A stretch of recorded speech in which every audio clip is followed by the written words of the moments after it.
I found that nothing in life is worthwhile unless you take risks. Nothing. Nelson Mandela said, "There is no passion to be found playing small and settling for a life that's less than the one you're capable of living." Now, I'm sure in your experiences in school and applying to college and picking your major and deciding what you want to do with life, I'm sure people have told you to make sure you have something to fall back on. Make sure you got something to fall back on, honey. But I never understood that concept, having something to fall back on. If I'm going to fall, I don't want to fall back on anything except my faith. I want to fall forward. I figure at least this way I'll see what I'm going to hit. Fall forward. This is what I mean.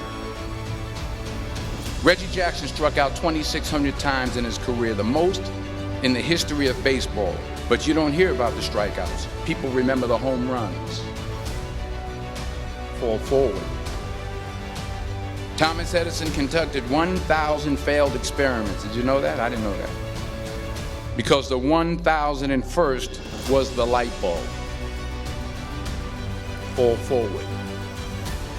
Every failed experiment is one step closer to success. You've got to take risks, and I'm sure you've probably heard that before, but I want to talk to you about why that's so important. I got 3 reasons, and then you can pick up your iPhones. First, you will fail at some point in your life. Accept it. You will lose. You will embarrass yourself. You will suck at something. There's no doubt about it. And I know that's probably not a traditional message for a graduation ceremony, but hey, I'm telling you, embrace it, because it's inevitable. And I should know. In the acting business, you fail all the time. Early on in my career, I auditioned for a part in a Broadway musical. Perfect role for me, I thought, except for the fact that I can't sing. So I'm in the wings, I'm about to go on stage, but the guy in front of me, he's singing like Pavarotti. He's just, and he's just going on and on and on, and I'm just shrinking, I'm getting smaller and smaller. So they say, "Oh, thank you very much, and you'll be hearing from us."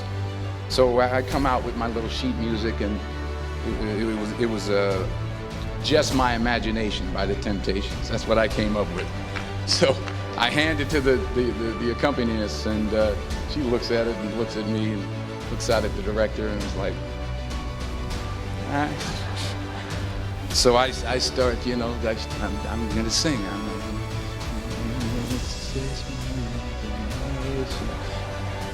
Once again, coming away with me. And I'm not saying anything, so I'm thinking I'm getting better. So I start getting into it. Running. This, thank you very much, Mr. Washington. Thank you. So I assumed I didn't get the job. But the next part of the audition, he called me back. The next part of the audition is the acting part of the audition. Now I'm like, hey, okay, maybe I can't sing, but I know I can act. So they pair me with this guy, and again, I didn't know about musical theater. And musical theater is big, so they can reach everyone all the way in the back of the stadium. And I'm more from a realistic, naturalistic kind of acting where you actually talk to the person next to you. So I don't know what my line was. My line was, well, hand me the cup. And his line was, well, I will hand you the cup, my dear. The cup will be there to be handed to you. I said, oh, okay.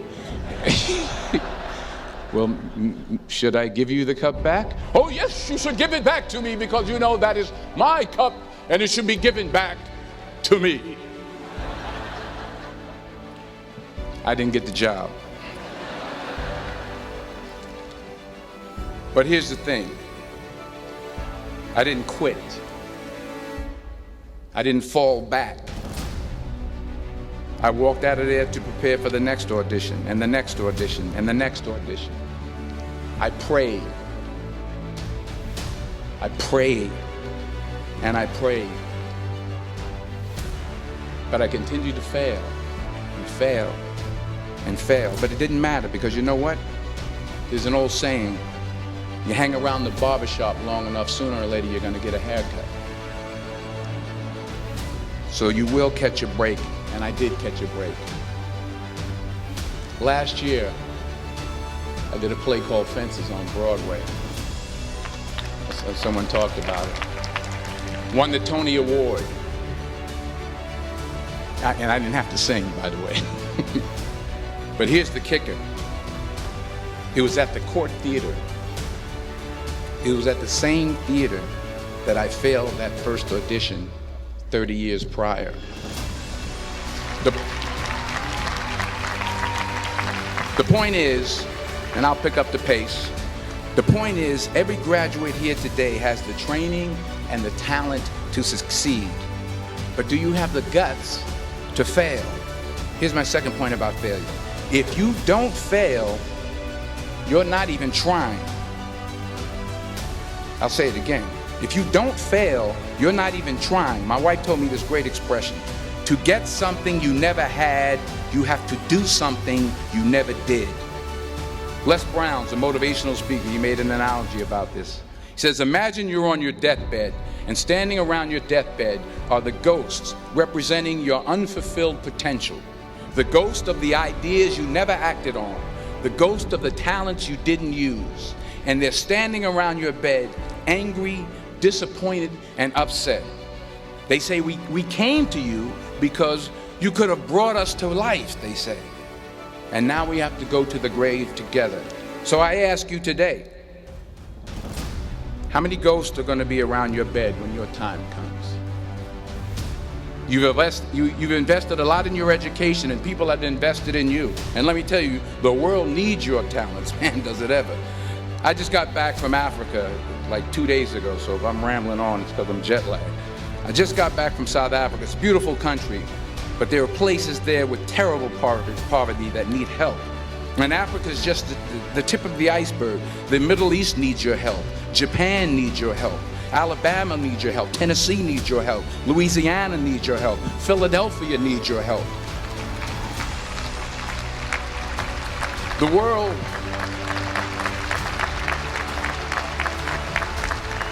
world needs a lot, and we need it from you. We really do. We need it from you young people. I mean, I'm not speaking for the rest of us up here, but I know I'm getting a little grayer. We need it from you, the young people, because remember this. So you got to get out there. You got to give it everything you got, whether it's your time, your talent, your prayers, or your treasures. Because remember this, you will never see a U-Haul behind a hearse.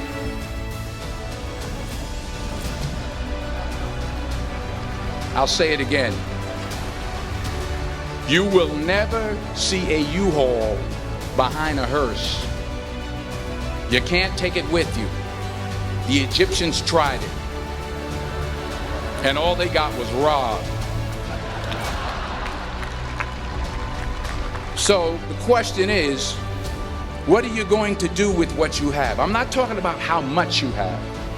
Some of you are business majors. Some of you are theologians, nurses, sociologists. Some of you have money. Some of you have patience. Some of you have kindness. Some of you have love. Some of you have the gift of long suffering. Whatever it is, whatever your gift is, what are you going to do with what you have? All right, now here's my last point about failure. Sometimes it's the best way to figure out where you're going. Your life will never be a straight path. I began at Fordham University as a pre-med student. I took a course called the cardiac morphogenesis. I still can't say it. Cardiac morphogenesis. I couldn't read it. I couldn't say it. I sure couldn't pass it. So then I decided to go into pre-law, then journalism. And with no academic focus, my grades took off in their own direction. Yeah, down. I was a 1.8 GPA one semester, and the university very politely suggested that it might be better to take some time off. I was 20 years old.